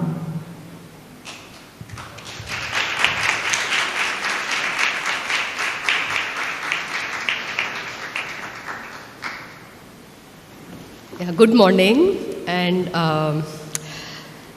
I'm very, very overwhelmed emotionally. For me, this is it's an honor, and this event, to my mind, is a testimony to kindness and goodness. Yeah, so as I said, just really, really emotional moment for me. This book was actually formally launched in middle of December at the Museum of Possibilities in Chennai. And it has sort of traveled a little bit to festivals and so on. But I think this moment means more for me personally than any of those other events. Just wanted to sort of place on record my gratitude and love for Professor Pramila Paul, for the wonderful people of SCILET, Mr. Ganesh Babu, Mr. Ebenezer, Mr. Somasundaram. And I would also like to take a moment at the outset to remember Dr. Paul Love, Dr. R.P. Nair. I really miss them, but I feel that somewhere their blessings are there for this book. I really feel that, and yeah, I don't want to say anything more than that. They're just, you know them. I think those of you you're all from Madurai, you would know more about them than I do. But just those few interactions I've had with them, I think have left a real deep mark on me, and I'll always cherish their memory. Time is cruel. It takes away people from us, the ones that we love, but that's what time does. You know, I guess there is no other way to say that. But yes, but thank you to Paul Love and thank you to R.P. Nair wherever you are. And I really feel your blessings today. Thank you to all of you students, dear students, for being here. Many decades ago, I was at, like one of you in halls, and you would have people come up and sort of give their speeches, and maybe not everything that we say sort of would make sense, but sometimes something that a speaker says would make sense to you 5 years down the line, 10 years down the line, right? And I think that's why these events are organized. And I think I have been preceded by far better speakers than me, both in Dr. Meenakshi Sundaram, as well as in Mr. Thulasiraj, whose work, I mean, they are sort of living examples of the values that I perhaps talk about in the book. And I must say this, and it's not to flatter them, but when I've heard of the work that they do and the kind of institutions that they are associated with, the kind of on-the-ground work that they do, I actually almost feel like I shouldn't be here. It's really people like them who are in the forefront of what some of the issues that this book is talking about. So Dr. Meenakshi Sundaram sort of said, like, he's not a literary person or whatever, but I would like to disagree with you, sir, because I think, your close reading of the book, I don't think even I know the book as well as you know it, so thank you. And I did take a note of the comment that you said about the swear words. Let me check out and I'll try and see what I can do about it. Thank you for that. And also to come back to Mr. Thulasiraj's address, and I think, there are just so many things that he said which I think go actually above and beyond also the scope of the book. And I thought very, very important observations, very carefully placed, very succinctly put, right? And he talked about how disability becomes a disability only when the environment becomes a barrier, right? And then he talked about this very important concept of accommodations. How do you get here? He asked us, right? It's because we have a staircase, we don't have to jump off the trees or climb a pole or whatever. What happens when there's a person in a wheelchair, right? A person in a wheelchair becomes a person with a disability only if there isn't a ramp. If there is a staircase that appears in front of him or her, then what he or she has is becomes a disability, right? So that is how the United Nations also, sort of actually defines disability. It's not just a physical impairment or a mental impairment that you're born with, that is part of the body or the mind, but when that meets an unfriendly or a thoughtless environment, that's when a disability becomes, an impairment becomes a disability. And I think that's the point he made very well, sir. Thank you for that. He also pointed out that it's important to kind of focus on what you can do. And so he mentioned the example of Mr. Justin, and also, of course, our own Manohar Devdas, who also is no more. And, you know, I remember him with great fondness. The last time I was in Madurai, I remember meeting him. Right? And their focus was, as he says, is on what it is that they can do. And that's really, really, I think, important. But I think what happens is when we place the burden, the onus of, you know, doing well despite the environmental challenges exclusively on the person with a disability. And I think that's what we are sort of slowly trying to address you know, in the work that we do in various fields and so on, right? That it should not be up to the person with a disability. It should not be up to only the parent who has a child with a disability to deal with the system, because that is an unsustainable model. And think about all of us here, right? With every passing year, we age. I'm 55 now, and I don't think I can do with, you know, I'm not as agile as I was when I was in my 20s or 30s or even in my 40s, right? And it's true for all of us, every minute we are aging. We may not realize it, but there is something or the other that is slowly, that's the work that time does, and it's not in our hands, right? So just to say that all of us at some point or the other in our lives are likely to experience a degree or a certain measure of a disability. That is what we call maybe a temporary disability or a disability due to aging.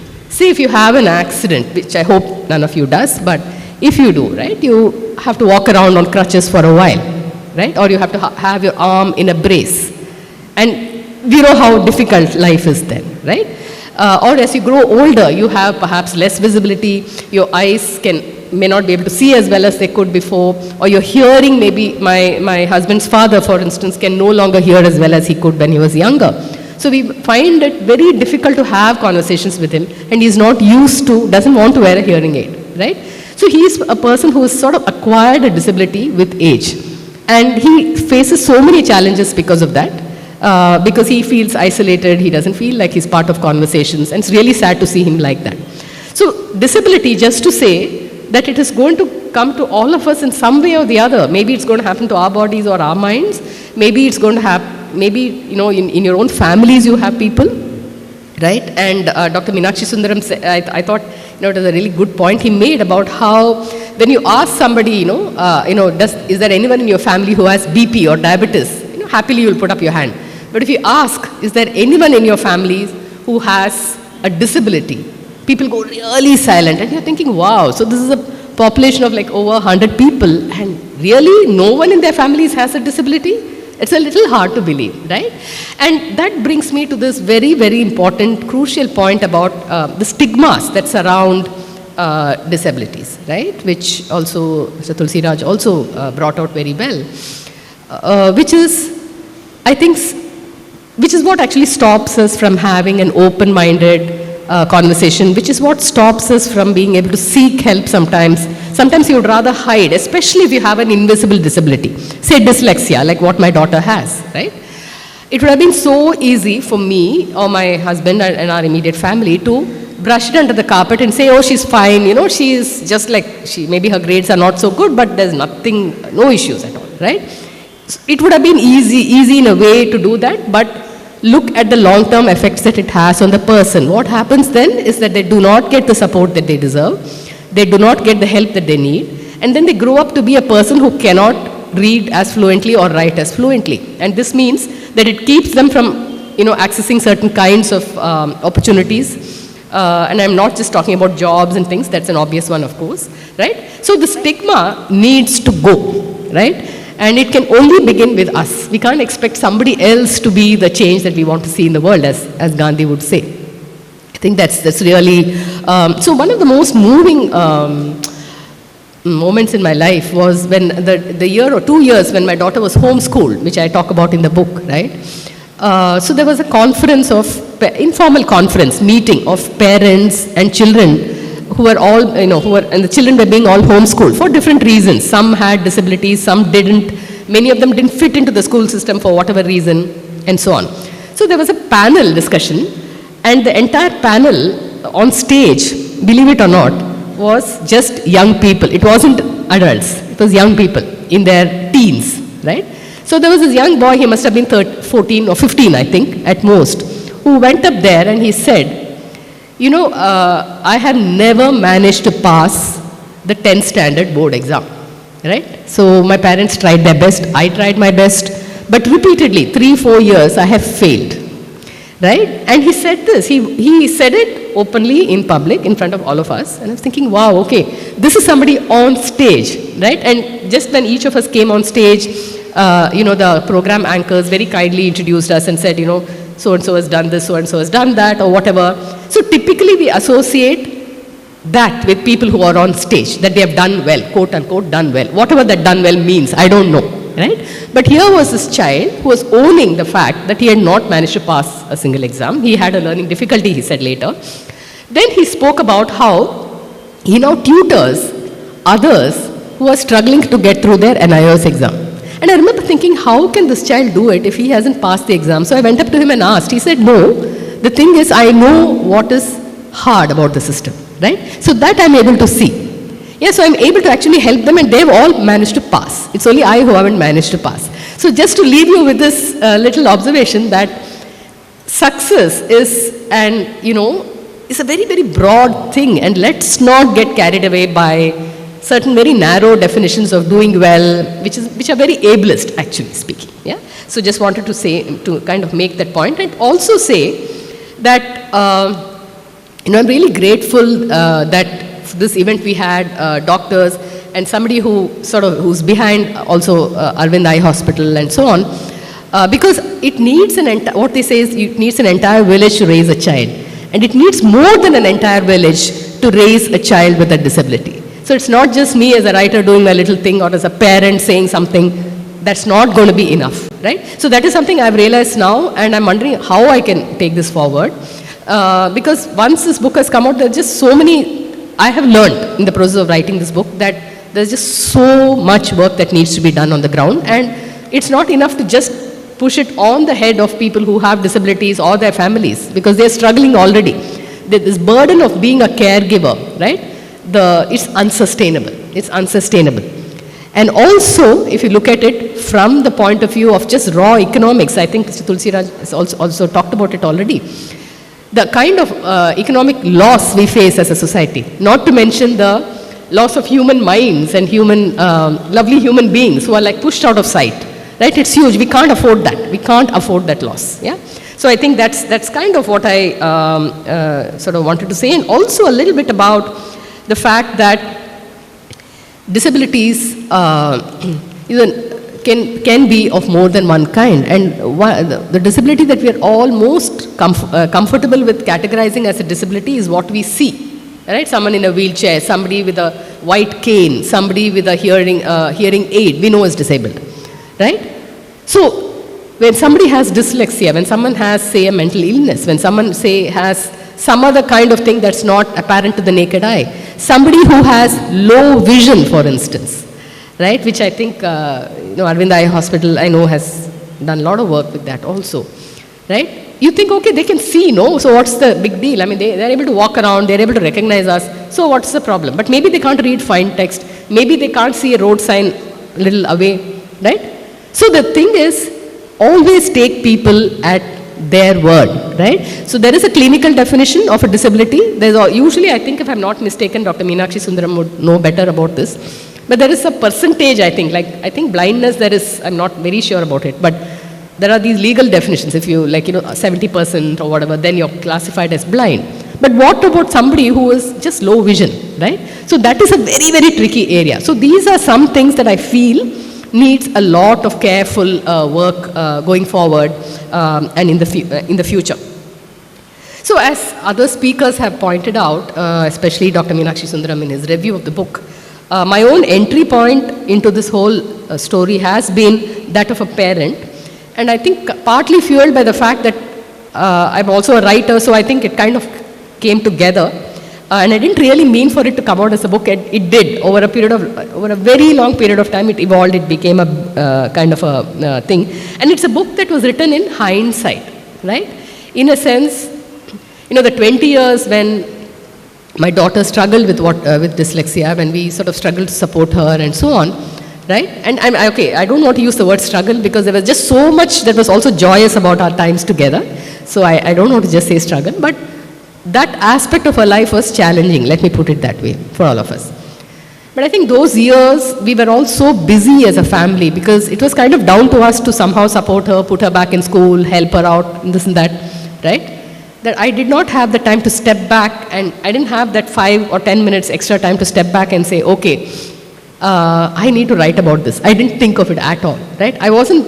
We were just in the flow of things.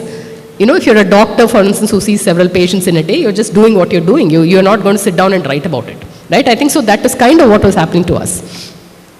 But I think after she sort of was able to sort of get through school, right, and she sort of, became reasonably fluent and sort of got into college and is actually, able to manage everything on her own and so on. I think that's when I got the little mind space to say, okay, here is something I experienced as a mother. There was a certain grief and there was a certain, it was difficult. It wasn't easy. But I wonder how many other parents are there out there who also have the same issues. Maybe I should work towards a book or something like a book. So that is how it started, and before I knew it, it grew into a bigger book which Dr. Meenakshi Sundaram has already described.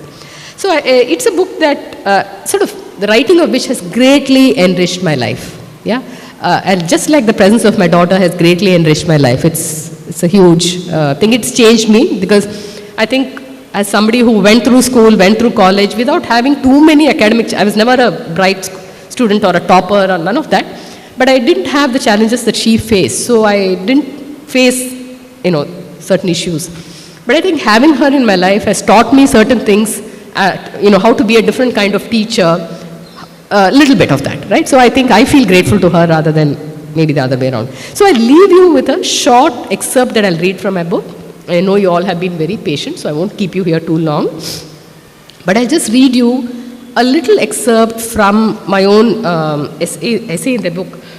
Yeah, so this essay is also called This Kind of Child, from which the book takes its title. And it sort of speaks about this moment. It was a temporary moment. So following this, she went on, she joined another mainstream school, so there's all of that came later. But there was this moment, like a watershed moment in my life in our lives, when I think I felt that, okay, this is it. I don't think any school is going to take my daughter, right? We're going to be turned down everywhere, and what's going to happen to me, right? And this moment of absolute horror and grief, I think, is a moment that's not just unique to me. It's there for so many parents who face it. Sorry. This kind of child.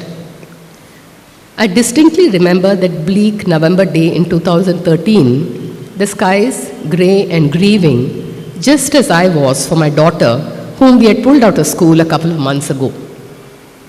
There she lay huddled under a light quilt, unmindful of the blare of school bus horns, seemingly oblivious to the life that was passing her by. I grieved because I was convinced that she would never find her way back into the maze that counted as education. It seemed to me that she was lost, and hopelessly so. If the liberal Montessori school to which we had admitted her could fail her so badly, what chance did she have in any other? And, by extension, what chance really did she have in this difficult world? She had joined India's millions of left-behind children, and it didn't seem to me at the time that she would ever catch up with the rest. Dyslexia, or whatever it was that passed for it, had failed her. It had tripped her up. As I sat at her bedside that morning, it occurred to me that my daughter had no place to turn to, that the four of us, her father, her brother, her grandmother and I, would somehow have to become that place. Home was the only school that would take her. My daughter was 9 when we took her out of school. I couldn't help thinking of her first day at school. She had gone in with sparkling eyes and feet that danced to music that only she could hear. My husband's aunt remarked once that she was like a small butterfly with her light and happy movements. All through those early school years, I had read to her and to my son stories and poems at bedtime and whenever the opportunity presented itself. My son became an independent reader at some point. This transition had been so smooth, so organic that I had barely noticed. As for my daughter, she clearly enjoyed listening to the stories I read her and knew them all by heart. She had a great sense of the spoken word, often spoke in metaphors herself, and had sound literary judgment, except that reading and writing did not come to her easily. I'll stop with that. So thank you all once again for giving me a patient hearing and for this wonderful forum. Thanks to all.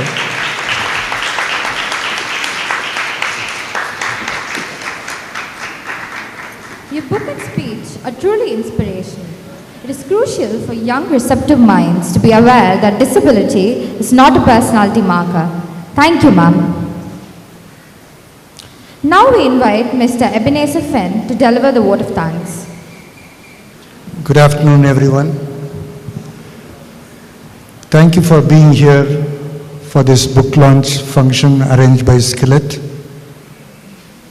I would like to thank the Principal and Secretary, Dr. Daumani Christopher, the Vice Principal and the Bursar of the American College for helping us in organizing all the events of SCILET in American College.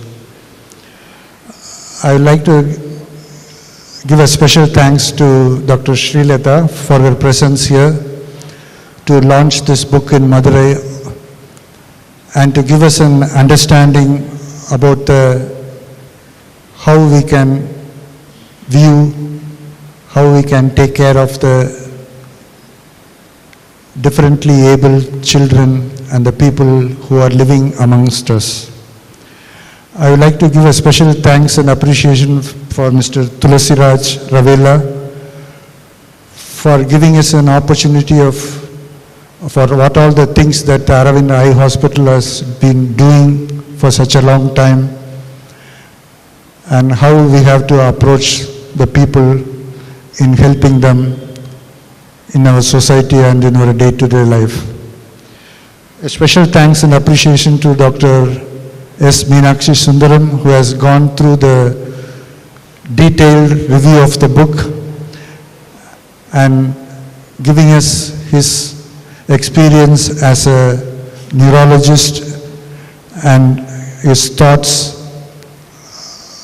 about how we have to proceed in the future. I would like to thank Dr. Champion Devanahim for his presence today.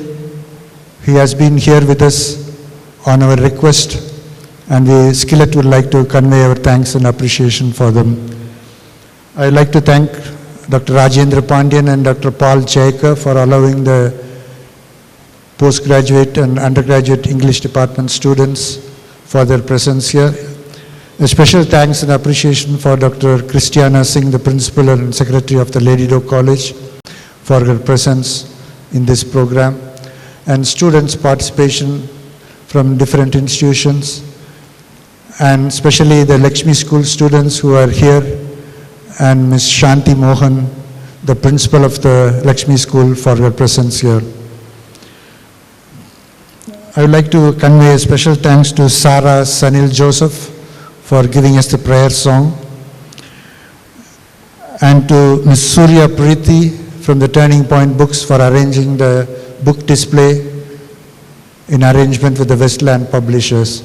Those of you who want to have a copy of this book, you can buy a copy of this book at the end of the program.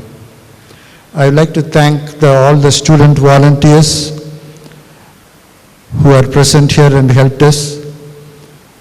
A special thanks goes to Mr. Joel Timothy, Mr. David Jairaj, Pavitra, Ganesh Babu, Ranika, Angel, Sonu, and all the SCILET staff. Thank you, one and all.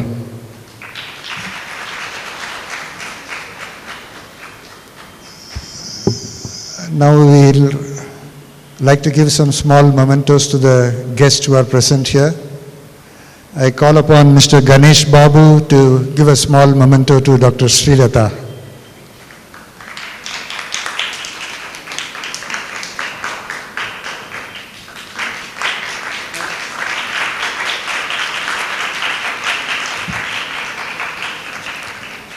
I call upon Phoebe to come on stage to give a small memento to Mr. Thulasiraj Ravilla.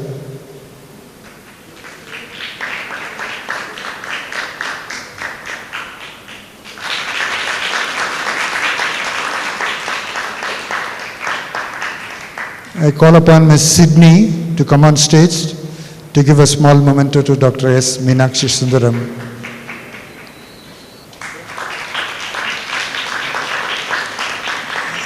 I call upon Dr. David Jairaj, former student and alumnus of American College, now working in the Gandhigram Institute, to give a small memento to Dr. Champion, Devanayagam.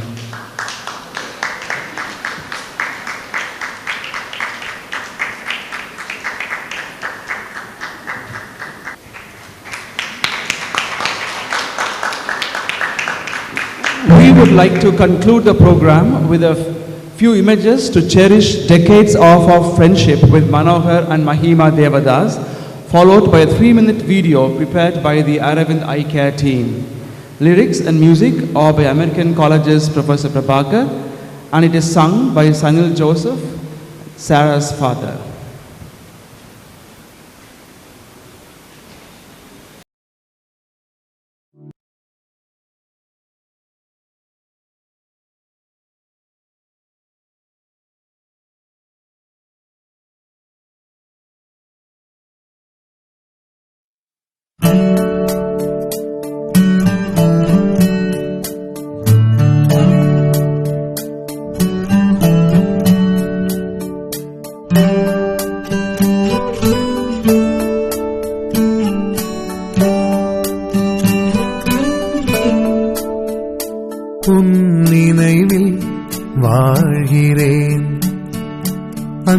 கனவில் மூழ்கினேன்.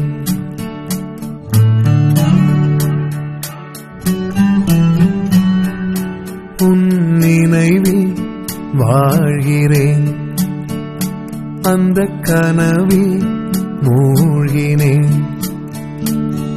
மகிமா மகிமா மகிமா நீ என் தேவதை, உன் நினைவில் வாழ்கிறேன், அந்த கனவில் மூழ்கினேன்.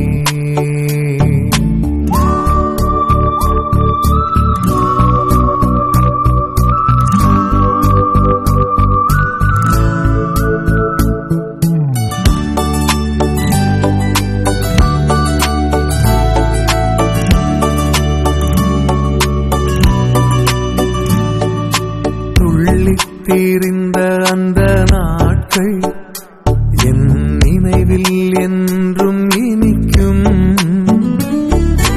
பள்ளிக்காலங்களின் ஈரம் என் மனதின் ஓரம் இருக்கும். அன்றில்கள் போல் நாங்கள் விளையாடினோம், கவலைகள் இல்லாமல் கூத்தாடினோம். இசையற்ற மேகங்களாய் ஓடினோம், தேனுண்ணும் வண்டாக பூத்தேடினோம். கால் போன போக்காக காலங்கள் உருண்டோட நினைத்தால் நெஞ்சம் ஏங்கும். உன் நினைவில் வாழ்கிறேன், அந்த கனவில் மூழ்கினேன்.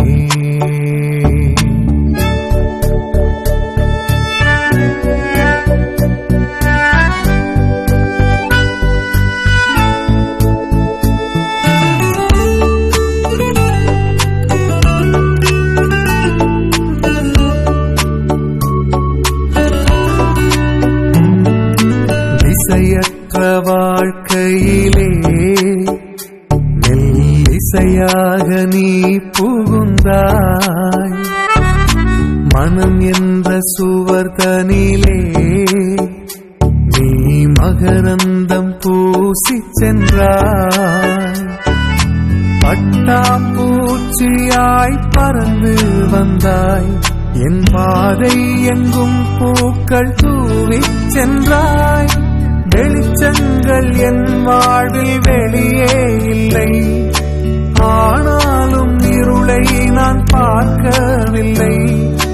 உன்னோடு நான் வாழ்ந்த காலங்கள் என்னோடு இருந்தால் போதும் அன்பே. உன் நினைவில் வாழ்கிறேன். அந்த கனவில் மூழ்கினேன். மகிமா மகிமா மகிமா நீ என் தேவதை. உன் நினைவில் வாழ்கிறேன்.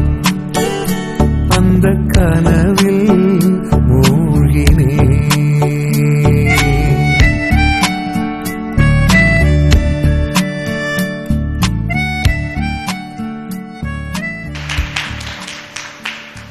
We hope you had an enlightening experience today. We hope that our activism does not stop with the observance of December 3rd, the International Day of the Persons with Disabilities. Let us all meet again on the 7th March, right here, the same place, at the same time, at 10:45, for another exciting event, the inaugural memorial lecture in honor of the co-founder and former director of SCILET, Professor R. Padmanabhan Nair. The great musician, writer, and activist T.M. Krishna will deliver the lecture. Books are available for sale at the stall at the entrance of the main hall. The author has also agreed to offer autographs. Thank you.